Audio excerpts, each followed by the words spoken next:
Adjective, जिसे हम लोग हिंदी में विशेषण कहते हैं। इसकी परिभाषा कुछ इस तरह है। नाउन या प्रोनाउन की विशेषता बताने वाले शब्द को एडजेक्टिव कहते हैं।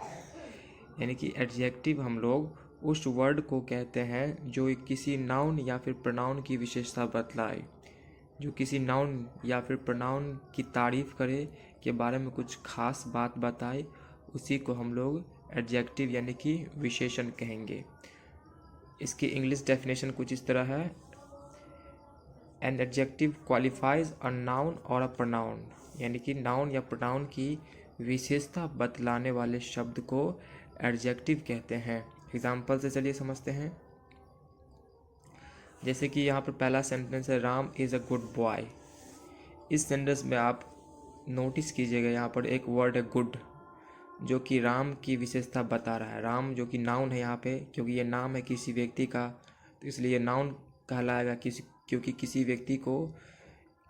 व्यक्ति के नाम को हम लोग नाउन कहते हैं, तो यहाँ पर राम व्यक्ति का नाम है, तो राम नाउन है। और यहाँ पर Ram is a good boy, यानी कि राम एक अच्छा लड़का है। तो यहाँ पर गुड जो है वो राम की विशेषता बतला रहा है, राम के बारे में बता रहा है। तो यहाँ पर जो ये वर्ड है गुड, ये आपको एडजेक्टिव हो गया, क्योंकि ये राम जो कि नाउन है इसकी विशेषता बतला रहा है, राम की तारीफ कर रहा है। अगला वर्ड है, ही इज़ हैंडसम। इस सेंटेंस में यहाँ पर जो ये वर्ड है हैंडसम, ये हैंडसम वर्ड एडजेक्टिव है, क्योंकि यहाँ पर ही जो कि प्रोनाउन है इसकी विशेषता बतला रहा है कि ही इज़ हैंडसम, यानी कि ही जो है वो हैंडसम है, वो हैंडसम है। तो यहाँ पर वर्ड हैंडसम एडजेक्टिव है। मिल्क इज़ स्वीट, यहाँ पर वर्ड स्वीट जो कि मिल्क की विशेषता बतला रहा है, इसलिए स्वीट वर्ड एडजेक्टिव है, क्योंकि मिल्क जो कि नाउन है इसकी विशेषता बतला रहा है, इसलिए वर्ड स्वीट एडजेक्टिव है। अगला वर्ड है, शर्ट इज़ रेड, यहाँ की कमीज लाल है। इस सेंटेंस में ये जो वर्ड है रेड, ये शर्ट की विशेषता बतला रहा है, जो कि नाउन है। शर्ट किसी वस्तु का नाम हुआ, और किसी वस्तु के नाम को भी हम लोग नाउन कहेंगे। तो यहाँ पर ये नाउन है शर्ट, और यहाँ पर शर्ट की विशेषता बतला रहा है वर्ड रेड। रेड जो कि शर्ट क्या है, रेड है। शर्ट इज़ रेड, यानी कि शर्ट रेड है। तो यहाँ पर ये वर्ड जो कि रेड है, जो शर्ट की विशेषता बतला रहा है, शर्ट के बारे में बता रहा है, इसलिए ये वर्ड रेड विशेषण है, यानी कि एडजेक्टिव है। इसी वर्ड को हम लोग विशेषण कहेंगे। तो चलिए आप लोग समझ गए होंगे, यानी कि जो वर्ड जो किसी नाउन या फिर प्रोनाउन की विशेषता बतलाए या उसके बारे में कुछ अच्छा बताए, उसको हम लोग प्रोनाउन यानी कि विशेषण कहेंगे। सिंपल परिभाषा है, बस इतनी सी बात समझनी है। चलिए अब जानते हैं हम लोग एडजेक्टिव के प्रकारों के बारे में। काइंड्स ऑफ एडजेक्टिव, यानी कि विशेषण के प्रकार। पहला है एडजेक्टिव ऑफ क्वालिटी, यानी कि गुणवाचक विशेषण।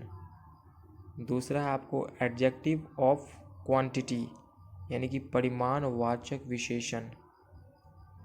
तीसरा है एडजेक्टिव ऑफ नंबर, संख्यावाचक विशेषण। चौथा है डिमॉन्स्ट्रेटिव एडजेक्टिव्स, यानी कि संकेतवाचक विशेषण। पांचवा है पोसेसिव एडजेक्टिव, यानी कि संबंधवाचक विशेषण। छठा यहाँ पर डिस्ट्रीब्यूटिव एडजेक्टिव, डिस्ट्रीब्यूटिव एडजेक्टिव्स, यानी कि व्यष्टिवाचक विशेषण। सातवां है यहाँ पर एडजेक्टिव के प्रकार इंटेरोगेटिव एडजेक्टिव, यानी कि प्रश्नवाचक विशेषण। आठवां है प्रॉपर एडजेक्टिव, यानी कि व्यक्तिवाचक विशेषण। नौवां यहाँ पर एम्फेसिजिंग एडजेक्टिव्स, यानी कि प्रबल बोधक विशेषण। 10वां यहाँ पर एक्सक्लामेटरी एडजेक्टिव्स, यानी कि विस्मयादि बोधक विशेषण। तो यहाँ पर ये एडजेक्टिव के कुल 10 प्रकार मैंने लिख दिए हैं। मैंने पहले लिख के इसलिए रख दिया था ताकि आप टाइम की बचत हो, लिखने में ज़्यादा टाइम इन्वेस्ट ना हो और आपको सीधा समझा पाऊँ आसानी से। तो ये हो गया एडजेक्टिव, इसकी परिभाषा एग्जाम्पल से मैंने समझा दिया है, और यहाँ पर एडजेक्टिव के 10 प्रकार हो गए हैं। तो होप आप लोग इस वीडियो से एडजेक्टिव के बारे में समझ गए होंगे। एडजेक्टिव किसे कहते हैं, एडजेक्टिव किस वर्ड को कहते हैं, एडजेक्टिव में कौन कौन से वर्ड आते हैं वो समझ गए होंगे आप लोग। यहाँ पर गुड, हैंडसम, स्वीट, रेड, इसी तरह के जितने भी वर्ड होंगे जो किसी नाउन या प्रोनाउन की विशेषता बतलाएंगे उन सब को हम लोग एडजेक्टिव कहेंगे। जैसे कि यहाँ पर एक वर्ड लेते हैं बिग, बिग भी एडजेक्टिव है। टॉल, टॉल भी एडजेक्टिव है। हॉट, हॉट भी एडजेक्टिव है, क्योंकि यह किसी नाउन या फिर प्रोनाउन के पहले लगता है और नाउन या प्रोनाउन की ये वर्ड विशेषता बतलाता है, इसलिए ये वर्ड भी एडजेक्टिव होंगे। इसी तरह के जितने भी वर्ड होंगे वो सारे एडजेक्टिव्स होंगे। So thank you for watching.